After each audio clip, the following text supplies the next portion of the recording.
Hey guys, Rhett here. What's going on at a client's property that we have under contract for $60,000. Haven't been through this house yet, but have seen the exterior. It is pretty beat up. It definitely needs a new roof. We're gonna walk through and kind of see what I see as we're walking through it and kind of see what it needs for work. I peeked in quickly and it looks like it needs a lot of work. There is a dead rat outside. So it's never a good start when we're starting off with a dead rat. So let's head on inside and we'll kind of walk through it and talk it out as I see it.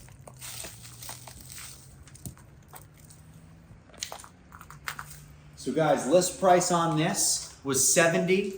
We have it under contract for $60. There's no electricity in here. So let's actually leave this open. There is no electricity in here, okay? So hard to see everything. Some pretty bad wallpaper in here in this little room. I have some active water damage on the ceiling, which is all going to basically back up the fact that the roof is no good. Okay? Moving in here, living room area, also not good. Light fixtures, not good. Paint, not good. So we definitely want to carpet everything in here and take care of the light fixtures, take care of everything over here. This obviously used to be a window over here, but that has been removed where they did this add-on at the front of the house. Got some pretty gnarly spider webs here, guys. You can tell nobody's been in here for a while. So we definitely have some spider webs where, you know, this place has been vacant for a while.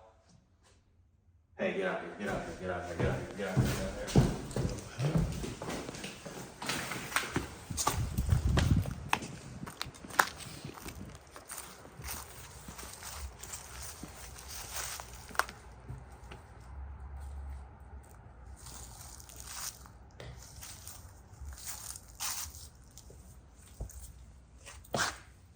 Yeah, so guys, we're gonna get out of here for a second. One thing we definitely don't mess around with, which I just saw in there, there's some white powder above the fireplace. We were really close to it, which is scary. In today's day, you never know. There is a ton of fentanyl going around. When that stuff is airborne, it's extremely, extremely toxic and kill you. You can overdose just by being in the proximity of it, which I've run into that before in homes. It's one of the reasons I carry with me at all times a pack to keep me safe of PPE, personal protection equipment, that I always carry with me. It's actually in the car. I'm gonna grab some right now and put it on. We can talk about that a little bit as well. Everybody who goes to houses like this, guys, that are distressed, you should carry a PPE bag. I'll show you what mine looks like.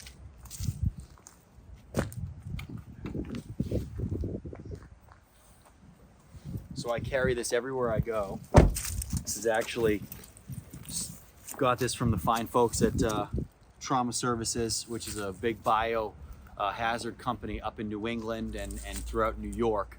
So, you know, they clean all this stuff up, but they hooked me up with this bag. And in this bag, what everybody should have, of course, gloves. I keep gloves everywhere I go. Booties, so when you're walking through this, you don't step in anything, okay? And then carry it home to your loved ones and carry it through your house on your shoes. And then lastly, of course, N95s, okay? See if I want to take one of these.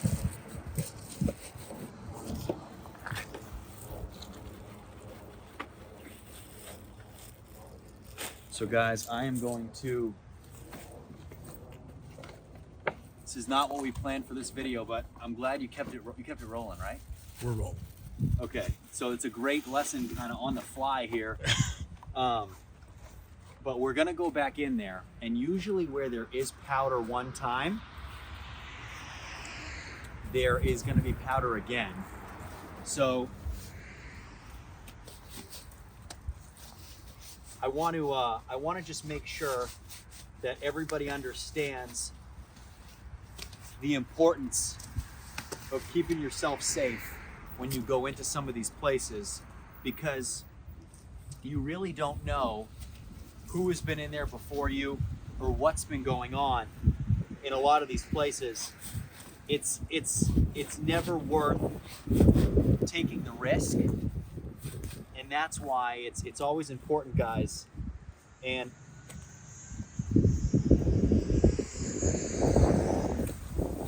it's always important to make sure you have the right equipment everywhere you go.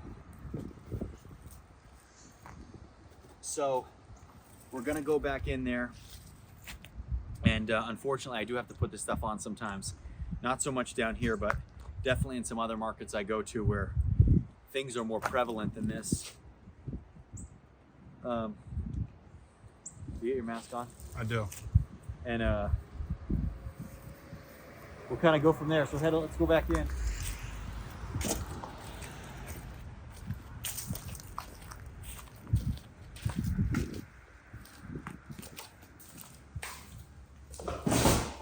So guys, just so you can see what I saw when we come inside, we're not going to get too close to it, but definitely powder there on the top. Really not even worth, we probably shouldn't even be in here at all. We're going to stay totally away from that. We have our living room in here. We have a bedroom in here. Okay. No closet. We'd have to build a closet in here.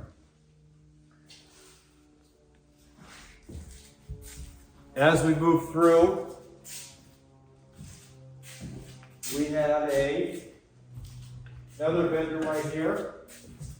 This bedroom does have a closet. So this is bedroom number 2. Walk into a little alleyway where there's a bathroom, or a toilet I should say, but there's no sink, which is very interesting.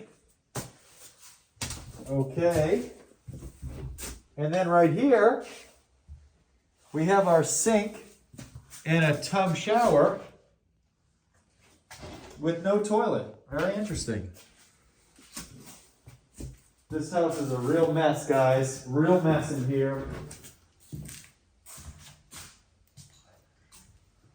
Bedroom number 3, all new light fixtures.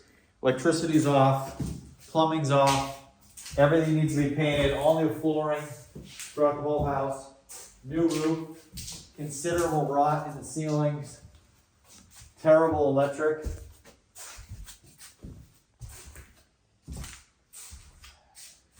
Little breakfast nook in here.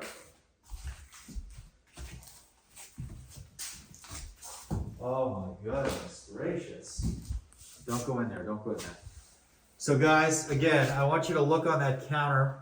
If you can see it, I'm going to zoom in over there. So you can see white powder and what looks like some kind of ID or credit card sitting right next to it. So don't go in too far, don't go in too far. I'm not even going to go in that room, guys. There is some powder on the floor as well, but usually it's never in just one spot. So whoever was in here, the kitchen is destroyed. Needs a new water heater, all new appliances. It needs everything in here, countertops, everything. So guys, let's get out of here. This is a little bit of too much. You never want to risk your life. I love you guys, but you know, not that much.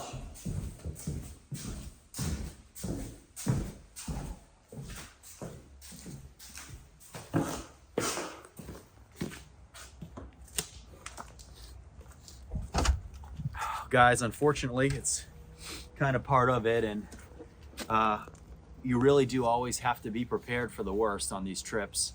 Whenever you're coming to some areas that have a lot of poverty and have a lot of homeless issues and have a lot of drugs, it is extremely important to always make sure that you are protected. Part of that meaning you have PPE with you. You can protect yourself. I remember when I first started coming down into some of these areas, I was horrified at the animals that I would see. A ton of pit bulls, So I actually, for a very long time, I have always brought down with me pepper spray in case a pit bull has ever charged me, which they have multiple times. Unfortunately, I've had to use this a couple times. I always keep it with me. It's usually in that pocket, but I moved it. This is by Palm pepper spray. I love them. They're the best. But, you know, unfortunately, that stuff happens too. It's part of what I bring every single day when I come look at properties in some of these areas where there are dogs and there are stray dogs, where you don't want to shoot the dogs, right? You don't want to kill anything, but you got to keep yourself safe. So pepper spray is a great alternative to that. And it works the same on animals as it does on humans. So it keeps everybody safe. And then, of course, guys, coming across stuff like that, now, could that have just been cocaine? Of course it could have, but we don't want to take any risks. It's not necessary for us to take risks. So if that's the case, just always make sure, guys, when you go into these things, that you're protecting yourself and you have what you need in case you do run into things that you might not expect. So overall on this one, guys, I just a ton of work needs to be done. We're gonna have to get that stuff in there remediated. It's gonna have to be tested to see what it is if we do move forward with it. So gonna be a pretty sizable rehab here, and we're probably gonna move on from this one. So please leave your questions, comments below. I'm really thankful that Xander was able to film this and catch something like that. As it happens, we usually walk through the houses before, so we never would have been able to get that footage. But I'm glad we did. Guys, please leave your questions, comments below. I'll get to all of them, and we'll see you next time.